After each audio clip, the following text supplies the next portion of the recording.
the latest Blessing at the Bar, Ask Blessing at the Bar live stream coming every Tuesday at 7-ish p.m. To answer all of your questions about becoming a barrister. By the last time I checked, we only had 3 questions this week, so I'm going to get through this quite quickly. Don't forget to ask me questions. You use the Curious Cat link to send your questions in anonymously. But, if you want to just send in a question on your DMs or on Twitter or on Instagram, whatever, you can also just at me anywhere and ask me your questions. So we're going to get into it. I'm just going to let everybody know that we are live, because if people don't know we're live, they can't come and join us. And I really enjoy chatting to you guys whilst you're live. How is everybody? If you're preparing for the BPTC, good luck. This is going to be an interesting time for you, but it's going to be a good one because you get to pause and reflect and mentally prepare for what's ahead of you. So, yeah, I'm just posting on the Blessing at the Bar Twitter to let everyone know we're live. Hey, hey guys, join me live on YouTube for hashtag Ask Blessing at the Bar. You see, if I was more organized and if I wasn't so scared of my technology failing like it did a couple months ago, I would have just pre-scheduled that tweet. But I kept getting into this thing where every time I would try and do that, it wouldn't work. So anyway, that's unnecessary info that you did not ask for. Let's get into the questions that we've got this week. So, Anonymous asks, do you have to dress in business wear when attending classes on the BPTC? No, you don't strictly have to wear business wear for all of your BPTC classes, but for things like your advocacy assessments, you're likely going to have to wear business wear. Sorry, my laptop is making the loudest noises. I'm just going to close everything and quit everything. And hopefully it will stop sounding like it's in the middle of the Sahara Desert. So I'm sorry guys, today I compromised sound for quality. I usually use this big fancy mic, but because of things not working, I had to switch to just audio on the MacBook. So I hope that hasn't disrupted anything too much. So yes, back to Anonymous's question, business wear on the BPTC. For some of your advocacy exams, you are going to wear business wear.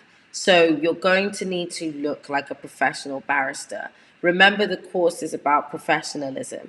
So if you want to wear your business wear to your advocacy classes, I would think that's a really good idea, especially because you need to feel like a barrister to get the most out of it. So if you want to wear business wear on the BPTC, feel free to do so. You're not strange if you do so. There are a lot of people who do that to get themselves into the right mindset, particularly when it's a practical class like an advocacy class.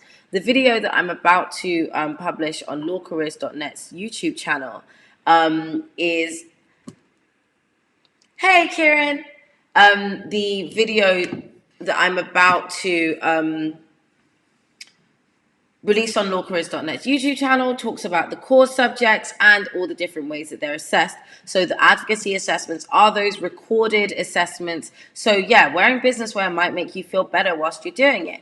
If you do choose to wear BPTC, business wear during the BPTC, it's not mandatory. But as you can see, there may be a good reason why you want to wear it. So yes, but also remember for qualifying sessions that you've got to wear your black tie, so business wear, not black tie. You got to wear black business suits and dark suits. So make sure that you've got a good amount of dark suits that you can use because you're going to need them. Kieran, thank you for your question. I'm going to answer it now. So Kieran has asked, can you pick and choose the qualifying sessions? Were there any mandatory sessions you had to attend? You can pick and choose your qualifying sessions.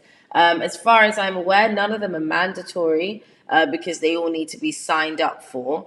I do remember at Inner Temple we had an introductory evening, which I can't remember if it was mandatory or not, but everybody was there.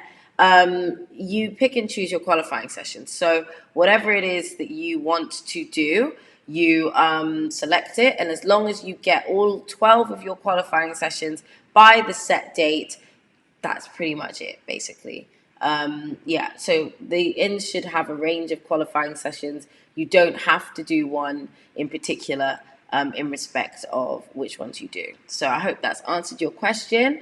Thank you very much for coming and asking a question that I can answer during the live. That makes me very happy. It's exactly what I want to do. So we're going to go on to the next question. Would love to get some advice on how to revise during the BPTC, such as what methods worked for you and the different ways you were assessed. So as I mentioned, you're going to get that video with lawcareers.net in a few days that's going to tell you all the different ways you're assessed on the BPTC. In respect of revision, remember that the BPTC isn't university. You're not cramming for exams in the same way as you used to or might have used to as an undergraduate. What you're doing now is you are practically applying skills. So revising for things like knowledge subjects will be made better if you've practically applied yourself throughout the year. Are you following me? So essentially, if you are working hard during the year, you're showing up to classes, you're working on your skills, you're taking good notes, you're applying your notes practically. Pay attention to what I say in my video with lawcareers.net about diagram notes. But if you're doing all of that, revision-wise or revising is going to be more about recapping what you already know, and that's why I liked flashcards. And I primarily used that style of revising for my knowledge subjects. So that was civil litigation, criminal litigation and evidence, and ADR. And I also made flashcards for the ethics core duties. So you're going to do, for the knowledge subjects, you're probably going to find flashcards and those sort of study notes and diagrams and things are going to be better for you. Whereas for the other skill subjects, it's practice. That's going to be what works for you. But if you marry the two together, you're practicing all year, you're making good notes all year. By the time it comes to revision, you can focus on practice questions. And you're going to really love yourself for that if you apply that method. So we've got one question in the Instagram DMs, and then we're going to be going because we're done for the week.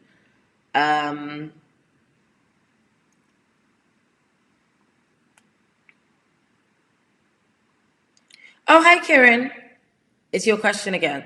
So when obtaining an in-of-court scholarship, does it matter that you intend to study your BPTC full-time or part-time? Does the in-of-court award more to those who complete it full-time?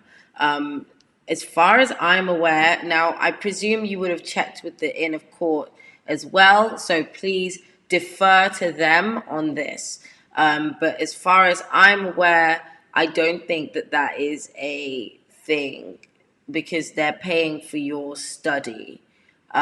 So it may be relevant perhaps if you wanted to be up for a residential scholarship, but as far as I'm aware, the scholarship is for the BPTC, and there are many reasons why people do the BPTC full-time or part-time. I also know of part-time people with scholarships. So I shouldn't imagine that that is something that you should worry about. But as I've said, please defer to the IN and check with them and get a final word. But as far as I'm aware, from my experience and from my friends, that's not a thing that gets done. Okay, so we've answered all the questions. Yep, I don't have any more.